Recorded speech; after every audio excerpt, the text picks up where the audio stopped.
up, guys? And welcome to the Ultimate Sports Show. We're hosting the NBA, we're on the NBA Playoff Edition. I'm your host, Medina K, along with my fellow co hosts, Aaron, Manny, and a special guest star tonight, Matthew. How's it going, guys? How's everyone doing What up? tonight? What up? What's up? It's going. It's going, it's going. All right, guys, What's let's poppin'? jump right into it. We have What's some poppin'? exciting What's coverage. poppin'? We got some new things that we want to talk about. First off, guys, I want to start off with yesterday's game since we didn't have a chance to do pregame and postgame. Now, let's talk about the Hawks and the Celtics. Can you guys imagine this game going to game 7? I mean, from the looks of it, the Hawks are fighting to stay alive right now. I know my boy Manny is happy for Trae Young right now. These guys are keeping it strong. They're keeping it focused.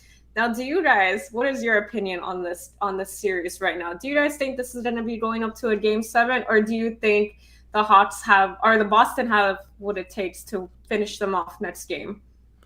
I think in general, I mean after I saw how good Trae Young really put the team on his back, sky's the limit for this team. I think if really their game 6 is gonna be really a statement game for them. I think if they can really take the momentum away from the Celtics, I definitely would say I'd give them a shot. I mean, look at the upsets that have been going on already for the top seeds and just how it's been. I definitely got the Hawks potentially forcing a game 7. Now, you guys know I'm a big Trae Young guy. And I want to say the Hawks can force a game 7 and win that series, but I'm a realist at heart, and I'm going to say that they're going to go home in game 6. I don't want to say that on my boy Trae. I know he's got dog in him, and he showed that last game because he hit that game winner and he dropped 38 points on 5 threes and 13 assists. But the thing is, the Celtics are just so deep. I can't say that they're gonna lose this series, even though I would want to because I am a Trae Young fanboy. But I think Celtics close it out in 6. My vote, obviously being a fan of basketball in LA, I'll leave it at that. I want anybody but the Celtics to win, but in reality, Celtics in 6. Hey, guys, let's not Agreed. throw away the Hawks just yet. It's kind of like what Aaron was saying. This NBA series, it's just been super shocking with how far some of these teams have come. I'm not counting the Hawks out just yet. I mean, realistically speaking, I agree with you with what you guys are saying, but I know Celtics are probably going to win it, but I hope that Hawks take it in game 7. That's my personal opinion. And let's move on to the Timberwolves and the Nuggets. The Denver Nuggets have won the series. No shocker there. Me and Manny kind of covered this the other night. But kind of disappointed that the Timberwolves didn't put that much of a fight up because they seemed like they were going into this playoff series strong. But I guess Denver was just the better team overall, and now they're advancing to the next round. I mean, any shock to you, Aaron, Matthew? What do you guys think? I know Manny kind of gave his take on this series the other night, but what do you guys think? I honestly, kind of the way this series went, I really honestly predicted Minnesota to get one game. The Joker, man. We put the Joker, Jamal Murray, put that team together on paper. I mean, I looked at that series. I said, congratulations to making it, winning the next playing game. But as soon as I saw they were playing the Nuggets, I said, yeah, they could probably. This was probably an easy series to predict. You're just trying to go against the potentially, one of the MVPs this year, and the Joker himself, playing out of his mind. They literally looked like they got outscored almost for three out of 4 quarters most of the games. Definitely didn't see Minnesota winning this. I saw them really only winning it 1, maybe 4, maybe 2. Really, if they really got on lockdown defense, but honestly, I had the series pretty much a 4-1. Yeah, I definitely. I didn't think there was any chance. I didn't think there was any chance for the Wolves. I really didn't.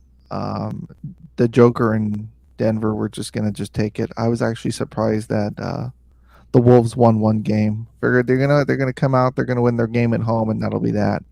But yeah, not surprised. Hmm. Is there anything you'd like to add to that, Manny, or we're good? I mean, I kind of put my input on that the last show, but to be honest with you, not shocked at all. Joker is just insane. Like, he had a 38-point triple double. I know I'm more of an Embiid guy when it comes to centers, but I gotta give credit where credit's due. Like, Joker is just phenomenal. I mentioned this many times on the show, and I'm gonna say it again. Nikola Jokic is the best passing big man of all time, and to see him just dish out with the passes and just bully ball in the paint and just score with ease and just get the boards with ease, there's a reason why the Nuggets are the number 1 seed. And yes, I do have them making the Western Conference Finals just because this team is just insane. Even though they're not that deep, I still think Joker, and also not only Joker, but even Jamal Murray. Jamal Murray, too, I gotta give credit where credit's due. This guy has been a forgotten player for the past 4 years, and then in 2020, he literally reminded us who he was in the bubble, but we haven't seen him in so long, and then he comes in this year, and he shows that he's one of the best young guards in the game. Shout out to Jamal Murray. I'm so happy for him. Maybe it's a bias thing because he is Canadian, and I'm from Canada, but, like, I'm very happy for Jamal Murray that he's finally found his stroke again. Okay, awesome. And this kind of leads me to my next question. I'm kind of happy you said you see Denver Nuggets making it into the Western Conference Finals because next series is going to be Suns and the Nuggets, and I want to hear your guys' take and predictions on that. But first off, let's talk about that Clippers and Suns series, guys. I mean, wow, Suns went from had the series 4-1. Now, I don't know about you guys. I know we're not all, except for maybe Matthew in here.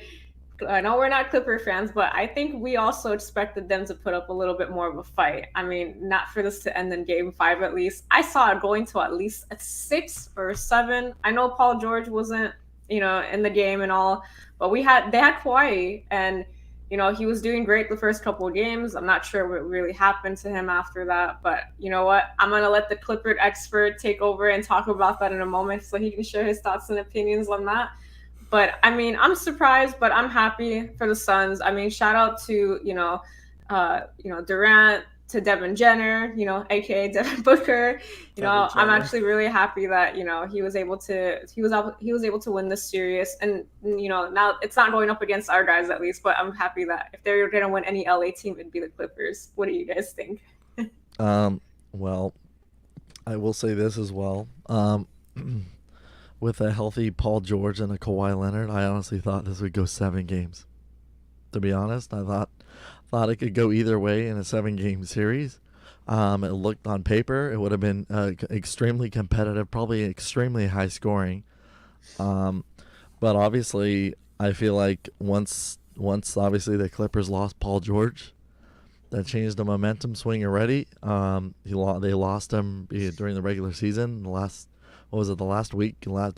few weeks of the regular season they lost him. But honestly, look.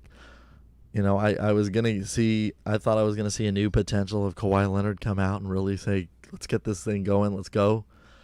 Came out for played the first 2 games, and I mean, you'd think, okay, play the first game. If you got hurt in the first game, come out, play the second game. You know what they say? Like, some people will say, as long as you can move and as long as you can get around, you should be able to suit up and go. Like, your team needs you. Fact was, I did a little digging and found out Kawhi Leonard tore his meniscus, so he's gonna definitely need the surgery done. But it was just a real shocker to just see him completely not even try to suit up and give it a go. That team's a whole different story when they're both when they're both healthy and they're both on the court together. That Clipper team's a whole different story. They're good. I'm not gonna I'm not gonna give credit where credit's due. The Clippers are a good team on paper when they were healthy, and this series really just was in Phoenix's favor the minute Leonard came out. And I got to give credit to the Suns, man. Kevin Durant, D Booker, Devin Jenner. Definitely, they came out. They weren't going to back down at all. They gave it to the Clippers, but the Clippers bench, those guys really competed. Obviously, I feel like they shouldn't have traded Luke Kennard, one of their best shooters that they had. Definitely kind of hurt them when they really needed those clutch baskets. Speaking of the Clippers' depth, I'm glad you brought the Clippers' depth, Aaron, because there's actually one guy in the Clippers that I actually wanted the Lakers to get at the deadline, and that was Bones Highland. He has a lot of wingspan, and he can shoot, but my take on that series, specifically for the Clippers, pretty pathetic in my opinion. And the reason why I use the word pathetic is you have Kawhi Leonard and you have Paul George. I'm not saying like injuries and everything, but just jokes aside with injuries and stuff, you have Kawhi Leonard and Paul George. Those guys should be suiting up and they should be playing. It's not right that you have two superstars and you haven't even made, let alone a finals with those two guys. It's pretty embarrassing. But honestly, hats off to Phoenix. Devin Jenner, as you guys say. He actually had a great game along with Kevin Durant. And I'm actually very intrigued to see that Nuggets and Suns game. I literally think that series is going full distance in 7 games. That's going to be a bloodbath. And that's probably going to be the best series of the second round, in my opinion. Well, I mean, when you find out about Kawhi, he averaged 35 points in the first 2 games, and then just randomly after the second game finds out about his torn meniscus. Come on. Like Aaron said, if you can walk, you can play. You put it all out there on the floor. This is the playoffs. Even to get his team to the next round when the next superstar would be back, got to do what you got to do. Big time disappointment. I don't know if any of you heard what Stephen A. Smith said today, but not saying I don't agree. Tell him, hey, you know what? Look at your injury prone. We want to invest in our team to sign potential bigger free agents, and we can't give you your $48 million that you want. If you're going to keep getting injured, it'd be in your best interest, in the team's interest, and the interest of the sport to just retire. Go live your life. Go be with your family. And he's had a great career, Kawhi Leonard. You got to look at the time in San Antonio, the time in Toronto. I mean, it's just an embarrassment. If you can walk, you can play. It's the playoffs. Come on. Put your big boy pants on. I don't know if that's a problem with the coach, Ty Lue. I don't know. I'd love to hear more people talk about it, more people question him. There really hasn't been much questioning from the media as much as I would have liked to hear about why he didn't play and why he wasn't told he had to play. Injury or not, again, he dropped an average of 35 the first 2 games with an injury. It's like, I don't know, disappointment. Look into next year. Hopefully they'll go out and get somebody big. But I definitely think Kawhi's got to go.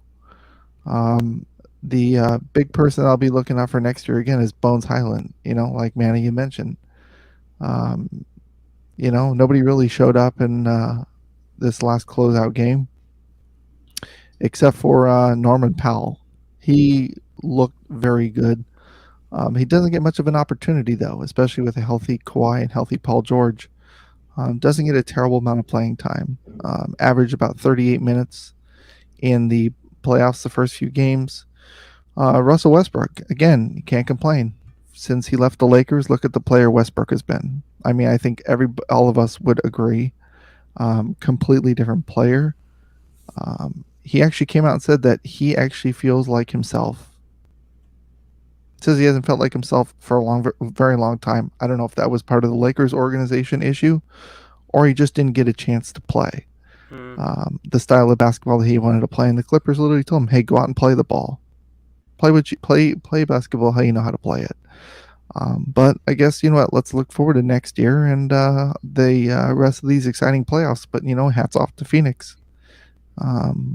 Booker, and he's a beast.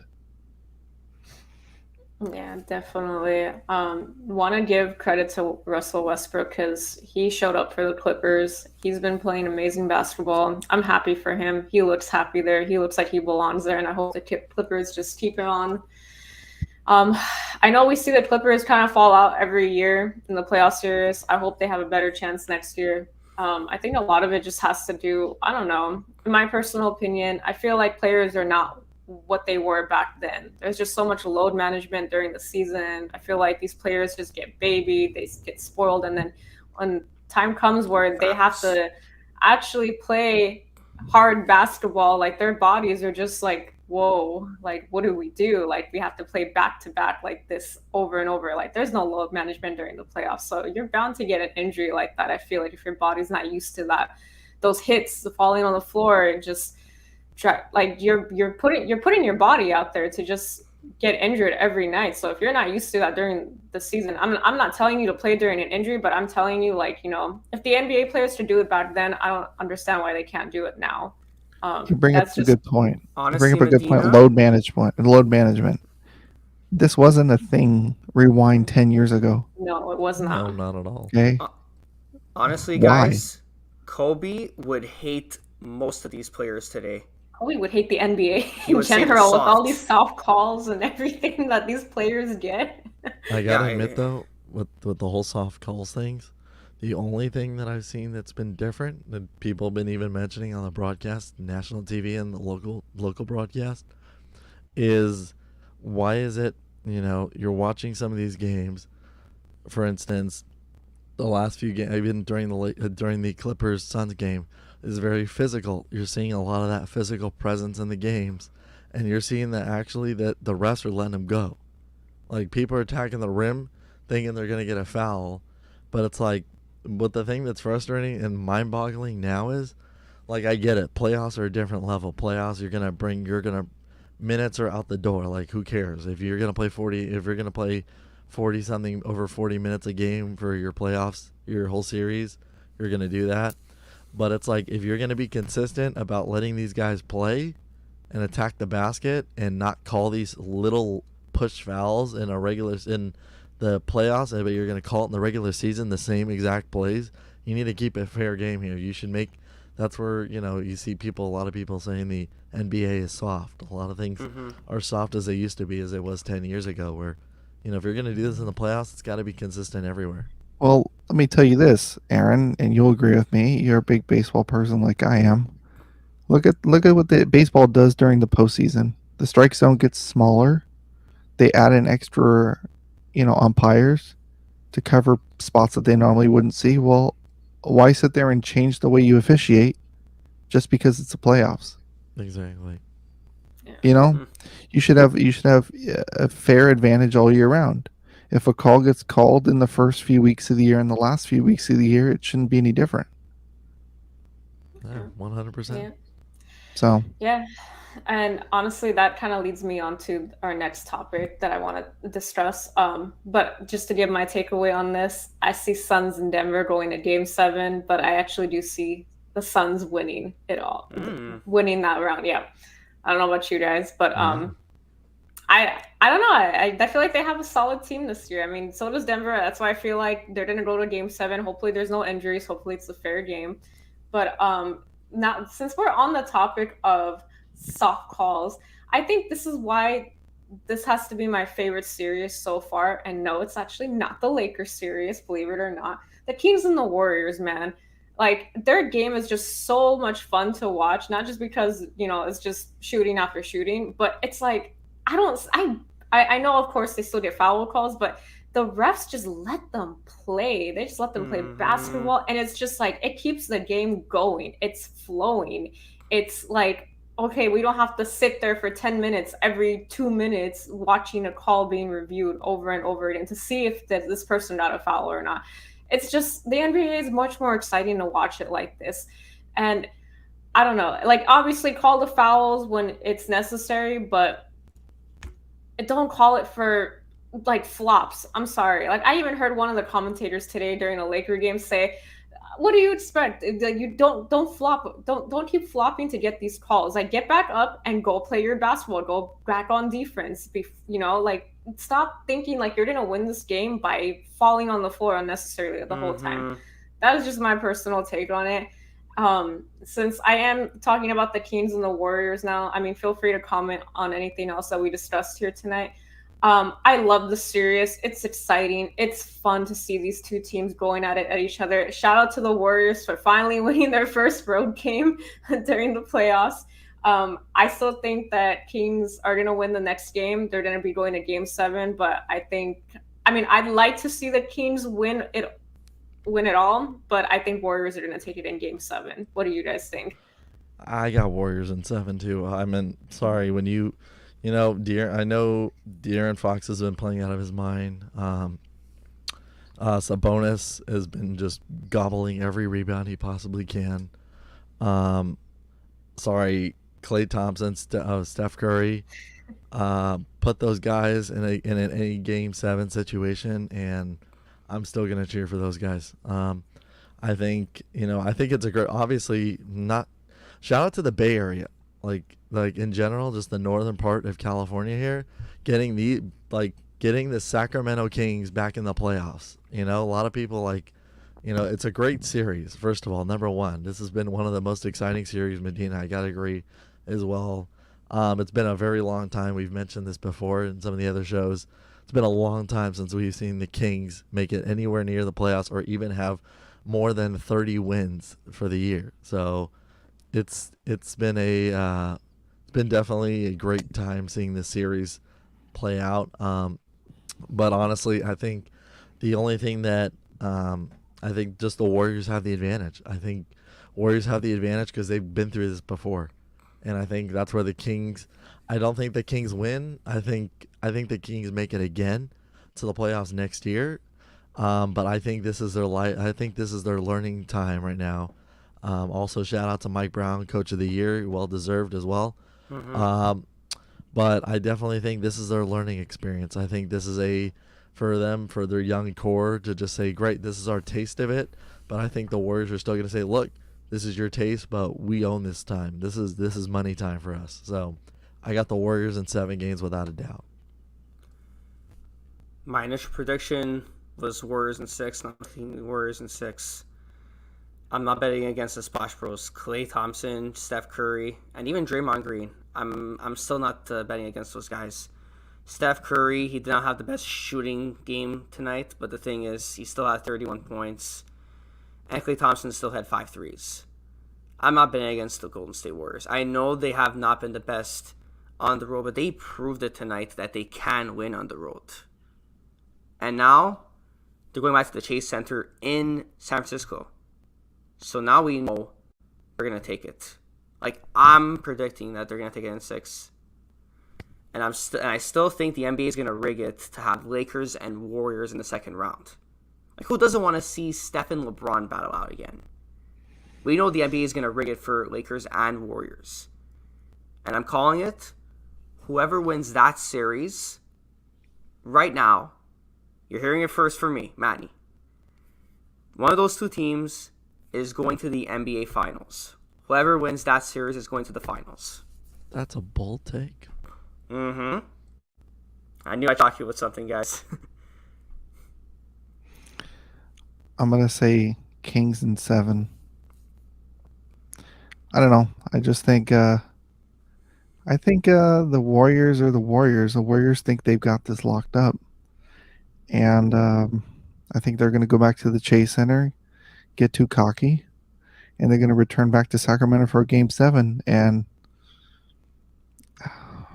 I mean, if it goes back to Sacramento for Game 7, the Warriors are gonna lose. No chance. Sacramento, give credit where it's due. Mike Brown, amazing. Coach of the Year. Major respect for that guy. But Kings in 7, it's my prediction. Yeah. So basically, Medina and Matthew, you guys are literally on the light the beam train. I Basically. want to see. Okay, I no hate towards the Warriors. I love all those guys. I love the fact that they won a championship that year. If it can't be the Lakers, I wish it to be the Warriors. But I'm kind of rooting for the underdogs this year, and also I prefer to see Lakers versus Kings. And maybe that I'm just an old timer, but I'd rather have the NBA rig that to happen than the Lakers and the Warriors. I mean. And they're both an exciting series to watch, but I'd rather have Lakers and Kings next round. But I do agree on one thing, Manny. Whoever wins that second round, whether it's Lakers or Warriors, Kings, whoever advances to the next round, they're making it to the finals for sure. I do agree with you on that. Appreciate it. Yeah, but I mean, I'm not counting the Warriors out. They are the defending champions after all. And something that, I do want to comment on, Matthew, when the Warriors get cocky, it's actually a good thing for them because it just boosts their ego even more to play better in the next game. That's how the Warriors play. Like, they're a fun team to watch. So as much as I want the Kings to take it in 7 for also the reason where hopefully the Lakers win their next game and they can have a little bit of rest too, I don't know. I'm rooting for the Kings, but if the Warriors win it, I'm not crying about it either. Yeah. Which let's go into the next category here. Let's talk about the Knicks and the Cavs, guys. Let's have our take on that series. I mean, the Knicks finally advanced to the second round after 10 years now, I believe. Correct me if I'm wrong on that fact, but I'm so happy for this team. I love the Knicks. I'm so proud of how far they've come, and I hope whoever they play next round, I hope they take it because they're the underdogs that I'm also rooting for in the Eastern Conference. I am surprised though that they did win. I really thought it was going to go to at least a game 6 or 7 with the Cavs. I thought Cavs would put up much more of a fight. I thought, Donovan Mitchell was kind of carrying that team for a bit, but I don't know. Maybe maybe he couldn't just do it alone. Maybe they need someone else on that team next year. They did play their best, but the Knicks, they made history tonight for themselves, and I'm happy for them. What do you guys think? I was just going to say the same thing. I think, first of all, yes, congratulations to the Knicks. I was just going to say as well, I think New York fans were just shocked at the fact that they were going to win this series because on paper, I thought, okay, the Cavs having such a good turnaround year. It's the Cavs' first winning season since with no LeBron in their era at all since I think 2000 or 99 2000. Shout out to the Cavs this year. But honestly, I think it was too much one-sided.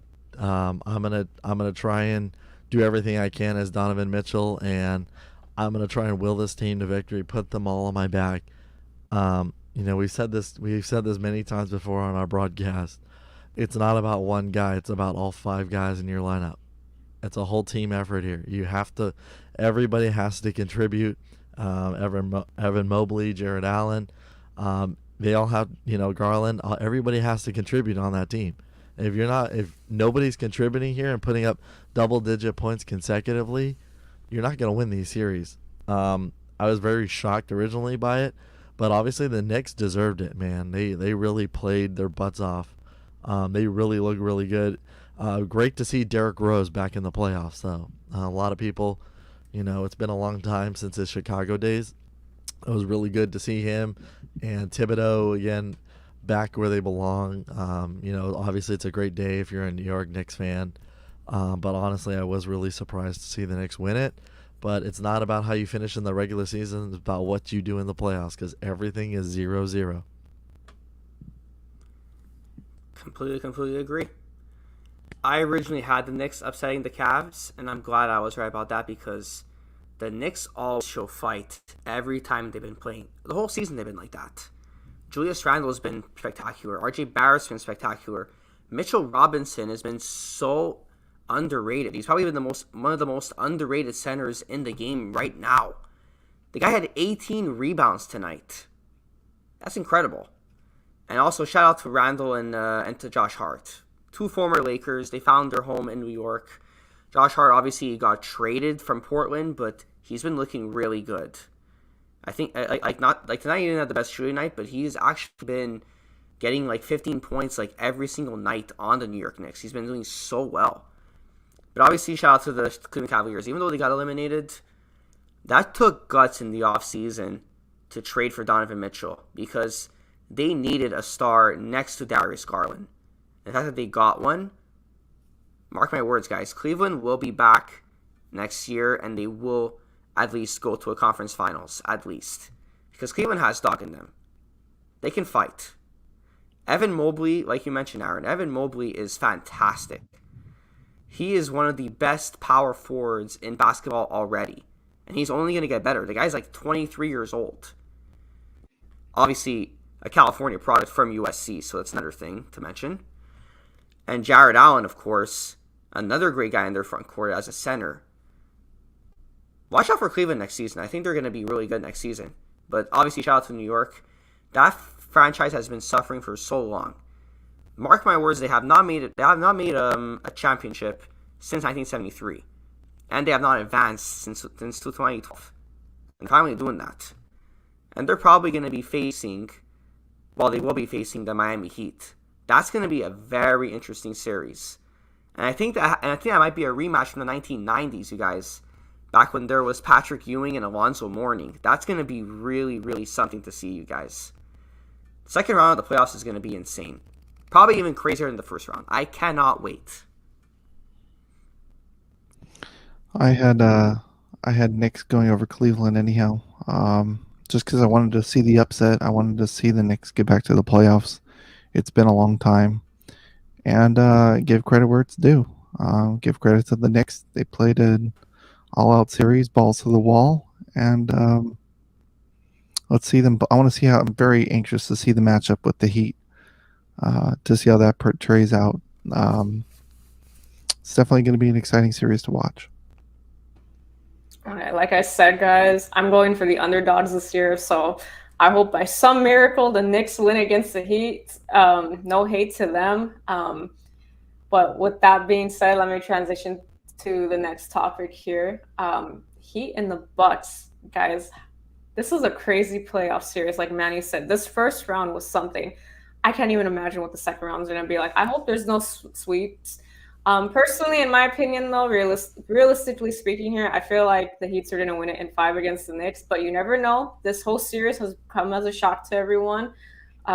We don't know what the Knicks are going to bring to the table, so hopefully they can put up a fight. But let's talk about the Heat and the Bucks for a second.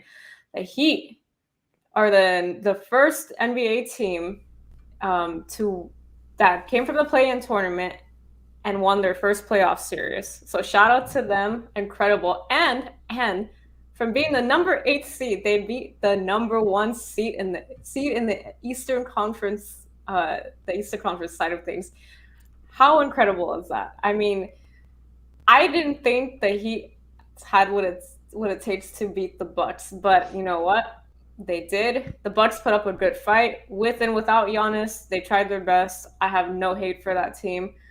I am a little shocked, though, that the Heat did win, but you know what? I'm happy for them, especially for Jimmy Butler, a.k.a. Jimmy Buckets. That man went off. I mean, we've seen what he's capable of doing. We've seen how he carries that team on his back. We saw it in the bubble. We're seeing it now. This man wants it. He wants that championship, and he's going to fight for it, which is why I really believe that, they're going to win it against the Knicks, because I just have this feeling that they just want it more, but I could be wrong. What are your guys' prediction for this for the series? Any comments on the Heats and the Bucks? What are your takes on this, guys? Aaron? I was just gonna say, honestly gonna say, I think this series completely changed when Giannis got hurt. Again, guys, we've been saying it all year. Injuries. It's really sad to see, like, a lot of these freak injuries happen. Obviously, they lost this series too. The Heat lost Tyler Hero. He's out, I think, for 4 to 6 weeks, I believe. and he's basically done. I mean, if you look at this, if you look at the way it comes, obviously even if the Heat does get far and they go back to the finals again, but obviously, shout out to the Heat. They really took advantage of Giannis being out of the games and really defined their team and just said, look, Tyler Hero's out. Everybody has to next man up. Even like Kobe was saying in the chat, look, Jimmy Buckets really came out. He really shined, especially today.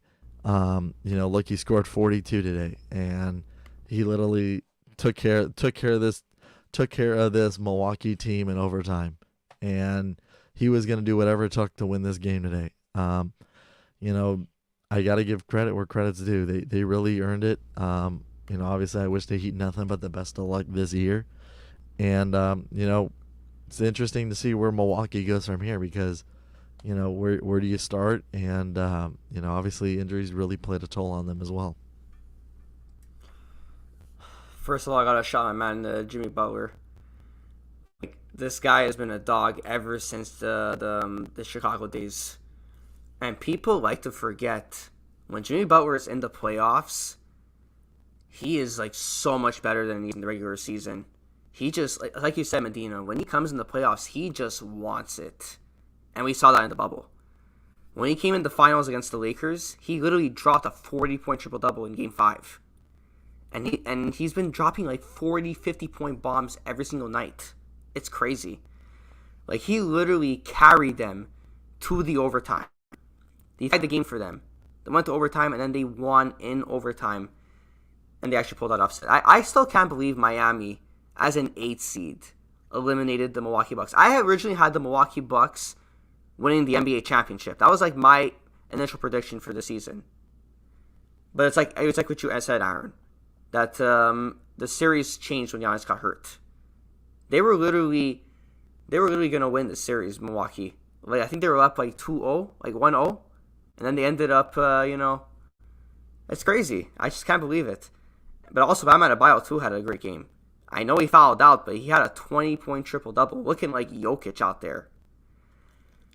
And also, another thing to mention, that was the first time an 8th seed eliminated a 1 seed since the 2007 Golden State Warriors. That's crazy. Like, the league finally has parity. We're no longer in the Cavs and Warriors from 2015 to 2018, where it was like all the time they were always making it. Now we're getting different teams that are winning. But now we're getting also, guys, playoff upsets. And I love this. I love seeing that there's parity in the NBA. I love it. You just always have to realize just because you're the AC doesn't count you out. You have A seeds and playing teams winning it all. You never know. I think once the injury happened to Giannis, that was it. Same thing that happened in reference to the Clippers. Once Kawhi went down, they were done. Sucks to say one player is going to knock your team out, but in reality, there's 2 teams that prove it. Actually, it was realistic and it actually happened. So, props to Miami. I want to see where they go. They got a good team. Jimmy Butler, can't go wrong. Kevin Love, maybe redeeming himself there in Miami.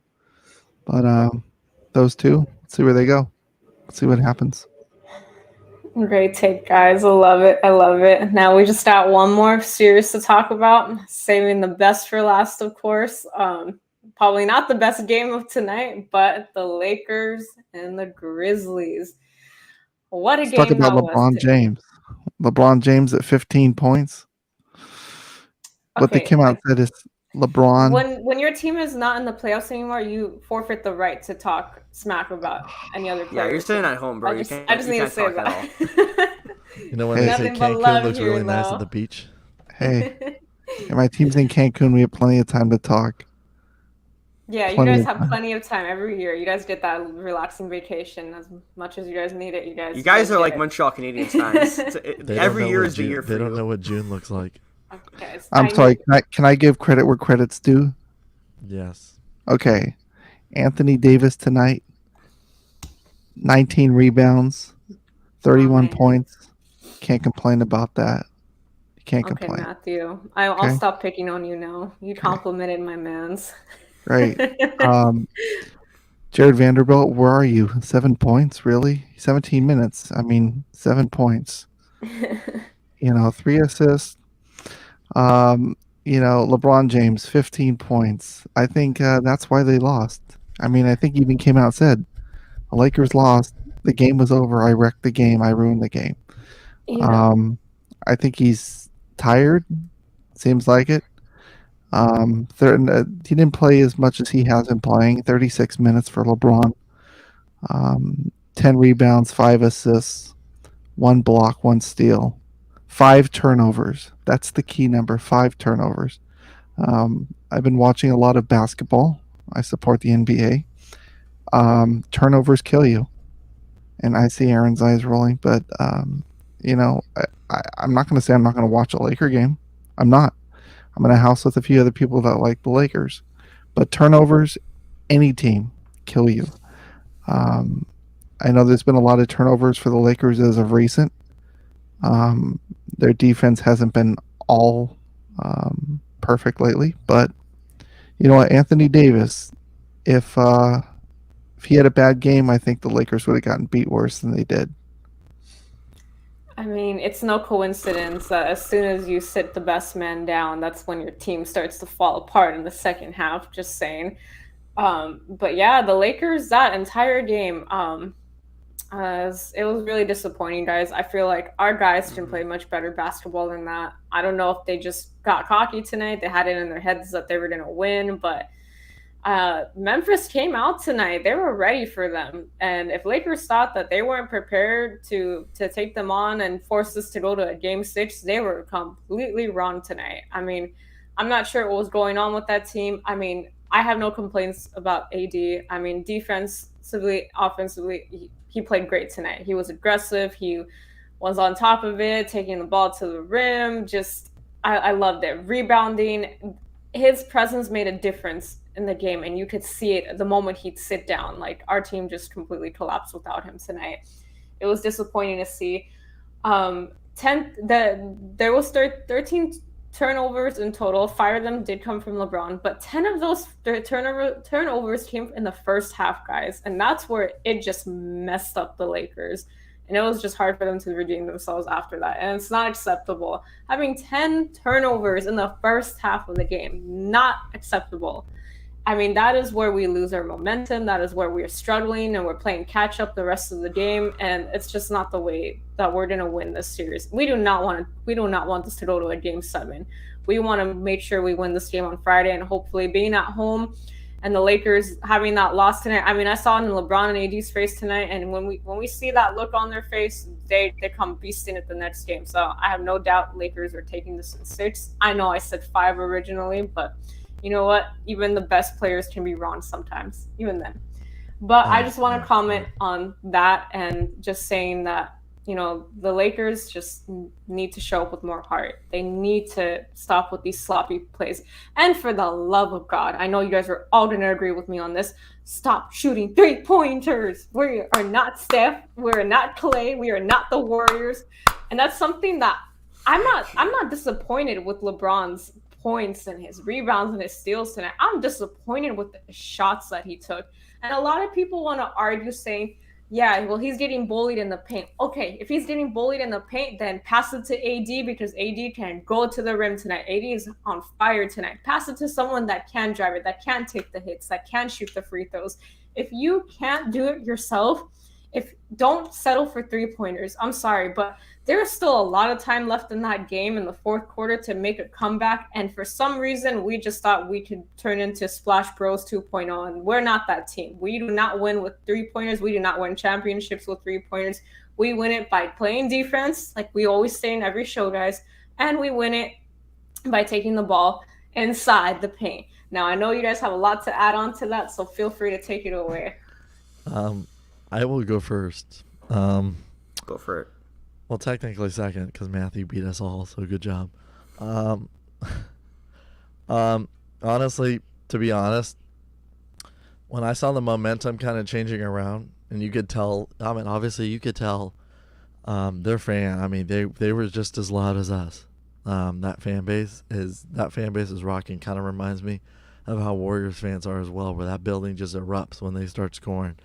Um, when they started getting gutsy, when I started seeing them leave Dylan Brooks wide open, like the same stuff you were seeing people do against Russell Westbrook when he was on both teams, the Lakers and the Clippers, and they just literally would just back away and just let him shoot, and he started hitting those shots. I said, okay, you got two options here. Option number one, you're going to actually tighten up your defense here and say, look, it's the playoffs. It doesn't matter if he's a terrible shooter. You still got to guard the guy because anything can happen in these playoffs. But also, the other option would have been saying, look, contest some of these shots. Do something. Like, you can't leave these guys wide open. Obviously, they have a lot of great. They have the 3-point shooting. Obviously, John Morant made some incredibly tough shots, and obviously, we could probably have a dedicated conversation of the amount of times he tries to attack the basket, and thank God he hasn't actually injured his wrist any more than it already has been, because this dude is like relentless to get to the rim. He's relentless. He got an offensive rebound and dunked one over LeBron tonight. But obviously the biggest thing that kind of really changed the whole perspective of this game, the Lakers were down 75-74 at 3:59 in the third quarter. Memphis went on a 20-5 run. 20-5 run they gave up. I think honestly, like, I don't care like if a team's gonna win, if you're gonna lose to this game tonight, which once I saw the Lakers get ice cold, I honestly thought, okay, this is Memphis' game to win. I really thought this was it. Like, they weren't gonna get upset at home. It was not gonna happen. Kind of reminded me of the bubble, the playoffs. Lakers got cocky in the bubble. They decided to say, great, we're up 3-1. I think they were up 3-1 against Denver, and they got cocky and they gave that game away. And Braun and AD both had that look on their face that said, okay, it's fine, let them win it. It's their home game, quote unquote. Let them win it. But I'm sorry, like, as a basketball fan and as a fan of the Lakers, you cannot give up a 20-5 run in any kind of situation at all. When you're been going through so much of a turnaround of a year, you cannot do this in a playoff game. You have to put up more fight than that. And you're right, Medina, you keep it 100 on the show like you always do. You cannot shoot threes. The threes cannot be your bread and butter in the game. The Lakers have always been a post-dominant team, and it starts with Anthony Davis. If he's getting double, triple teamed, you find another guy. Darvin Ham has been running the same lineup for God knows how many weeks. Manny, we've sat there and talked about it countless of times watching the games together. Mm-hmm. The Lakers need an extra center to come in that game, because when Anthony Davis gets double teamed, it's a whole different. They're kicking it out to the 3-point line because they have no choice. You're getting double, triple teamed. Shout out to the Memphis again, doing everything they can to really try and lock up LeBron, lock up Davis. Obviously, Davis had a better game, but you can't have one of them can't have a crappy game and the other one have a good game. They both have to come out there and produce. They're the two captains of this team. You can't give up 14 offensive rebounds in a game either. I mean, there's so many ways to look at it, but I still got the Lakers coming out, finishing it up Game 6 at Staples Center. Yes, Staples Center forever. Definitely got the Lakers winning this game in front of their home crowd. I just didn't see them after that run that Memphis went on. That game was a wrap for me, and I just said at this point you might as well just pull the guys out. I mean, where do I start? This game was horrid. You guys know my opinions on this game. I think everybody on Twitter knows my opinion about this game. I have nothing bad to say about Anthony Davis. I think he's the only one on this team. Him and Austin Reeves were the only ones that showed heart. The rest of our players, yeah, pretty much sums it up. They didn't shoot well. I agree, Medina. Way too many threes. what are we doing shooting so many threes for?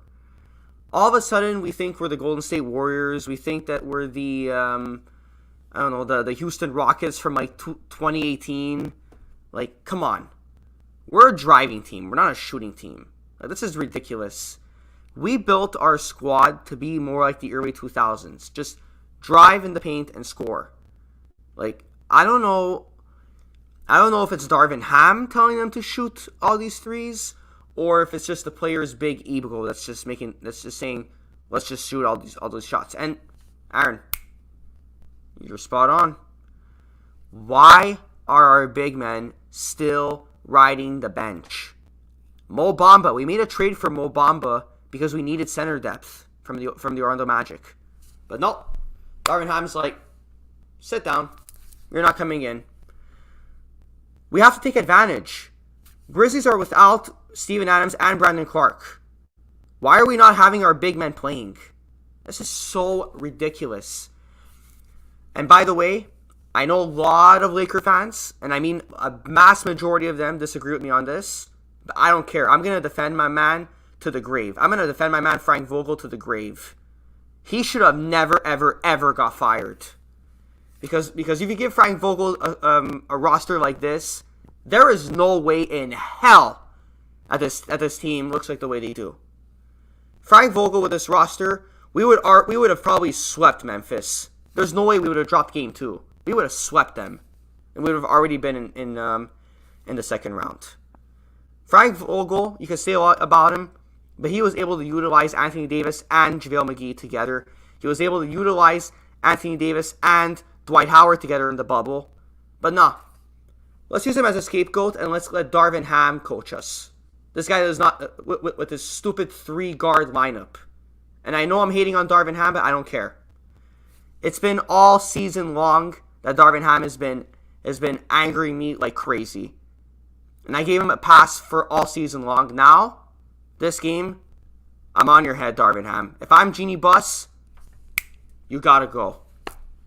I'm sorry. I'm keeping it real. I don't Tell care. us how you really feel, Manny. Keep it 100. Yeah, I don't care. That's how I feel. I don't care.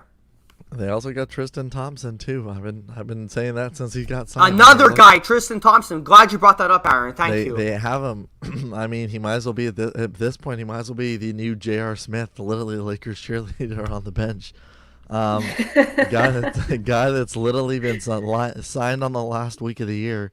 Last 3 games they signed him, something like that. Last 3 games of the year, the regular season, and he's just been sitting on the bench. It's like, man, I don't know, like, I'm still going to be the person that says, look, the Lakers, like, I was talking about it, I think we were all talking about it. I said, look, the Lakers end up playing the Nuggets, and Darvin Ham's rolling this lineup out, and you're not pulling out Jared Vanderbilt or putting, or moving around some rosters, and saying, look, for this series, I need Tristan Thompson and I need Anthony Davis. I need both of those. You need both of those guys. If you're going to go up the big dogs here that are the big centers in this league, obviously, perfect example here. What if Steven Adams was playing for the Grizzlies and you were doing this? You have to think about it this way. Look, Steven Adams is Memphis's bread and butter center guy. I mean, look, we've seen what he did, seen how great he is as a player. You just kind of see this change of, like, there's certain lineups you can run with where it's a small, where you just need your center, your traditional center, your one guy that's in there that's the tall guy, and run your smalls if you want to. But the Lakers got to realize you got to adapt. You're not a 3-point shooting team. Obviously I was there. I was there at the last game at Crypto. And it was mind-boggling how open the paint was in some of these possessions, and just watching them from literally a few rows away from the court, literally seeing them drive and kick. The amount of times that I could say that I lost count. I was counting probably the first half of how many times the Lakers had perfect opportunity to go to the hole. Perfect opportunity. Nobody was guarding the paint. Nobody was doing this. All they were worried about was kicking it out to the 3. That's going to be... yes, of course I mean Staples, but I just definitely say, if the Lakers really want to go deep in the playoffs, Darvin Ham, you got to make an adjustment, man. Don't be afraid to play around with the rotation. It's like what Manny said. If Frank Vogel can make it work, I mean, there was a reason why we won that championship, guys, that year, and it was because we were the best defensive team. Frank Vogel brought that to the table for us, and that's why this year we're struggling. I know Darvin Ham has made some questionable moves, but just you utilize your players. You got them for a reason. You've come this far. You're gonna make a name for yourself if you bring this team from the 13th seed to having them advance to the finals. Like, come on, dude. Grow a pair and just do what you gotta do to win this, okay? Because what you're doing right now ain't working for our team, and a lot of Laker fans are getting frustrated with this right now, but. I don't know. I hope to see more. I hope to see more action because with the way we're going right now, these rotations they're questionable. The way LeBron and why are you going to sit out AD the moment we are down 1 point? We're finally coming back. Why are you going to sit him down? That was my last straw with it tonight. Other than that, I can't hate on him completely because we have advanced this far into the playoffs. So I'm still going to give him a chance, guys. But if we lose Game 6 on Friday, we're going to see pitchforks and fire outside Staples Center that night. I'll join you there. I'll take a flight to LA and do that right now. Go ahead, Matthew. What's up? Okay. When the 3-point shot's not falling, you put your head down and you go to the basket. End of story. Yes. Put your head down and you drive. The Lakers, in the many years that I watched them, they've never been a 3-point shooting team, ever. Never. What is any coach thinking when they're asking to shoot threes? They're not a 3-point shooting team. Play the triangle. Phil Jackson was Phil Jackson. Phil Jackson was the best coach of the Lakers of all time. He's one of the best coaches in the NBA of all time. You put your head down, you play inside out. You draw everybody inside, then you kick it out. You have wide open people on the 3-point line. If you can take that risk and you haven't made a basket by going inside first, then you take the risk of the 3. But the Lakers are settling for 3-point shots. And who knows? If you look at the amount of missed shot attempts, it could be a very, very different game. Watching many of these playoff games, going back to when the Clippers were still in, right? When their 3-point shot was not falling, Kawhi Leonard, being a veteran in the league, took it to the basket. You got to do what you got to do when the shots are not falling. I couldn't agree more, Matthew. That start of the fourth quarter, it was horrid. I was watching a horror movie. Every single player on that team was trying to shoot a 3-pointer. I don't know if they thought they were just going to make a comeback. That was going to get them on a roll, get them hot, get them going. But when you're cold like that, when every player is missing their 3-point shot, what do you do from there, guys? Drive to the net. You're not getting your free throw calls. Who the hell cares? Just take it to the rim. Try something else, for the love of God. Hopefully they learn from their mistakes tonight. Hopefully we see a better game from them Friday night. Is there anything else you guys would like to add on to the show tonight? No, I basically said what I had to say. I know a lot. I know like a lot of Laker fans disagree with me on the Frank Vogel take, but I don't care. I'm still gonna defend my man. And I couldn't agree more with Kobe's comment here too. The only thing I felt bad for was Frank Vogel. If different story would have been for him and his, I think it would have been a completely different story about him getting fired if the Lakers were 100% healthy and they were playing better. I think the biggest scenario with that was the fact that he completely went the opposite direction of the offense that worked for him in the bubble and the offense that worked for them during that season. And then the following year, he just completely said, you know what, I'm going to try and adapt with the league. Instead of just going with what worked, going with your same system that you ran in Indiana for so many years. He just went away from that. He was a great coach, but he also tried to do different things that a lot of people were questioning his decisions last year. People were saying, why are you telling these guys to shoot so many threes? Why are you trying to have your big guys try and shoot threes in the game when they belong inside the paint? I think that could have helped Frank Vogel's job to potentially been retained. I think he might have still been here to this day. And obviously I wish him nothing but the best. He didn't do bad. He got us a championship. And obviously I want to see him around in the league soon, hopefully next year or this coming next season. But, we'll see what happens. But obviously, I'm looking forward to tomorrow's game, Celtics Hawks. Yes. All right, guys. Thank you so much for your input, your take on everything. And thank you to everyone in the comments watching your stream for joining us tonight. Remember, guys, we have Twitter, we have Instagram. Make sure you follow, make sure you subscribe and like and turn on your notifications because we're going live for the rest of the playoff series. You guys don't want to miss any content. And thank you so much for just tuning into NBA playoffs. Presented by the Ultimate Sports Show. I'm Medina with Aaron, Manny, and Matthew. Have a great rest of your night, guys, and we'll see you next time. Peace.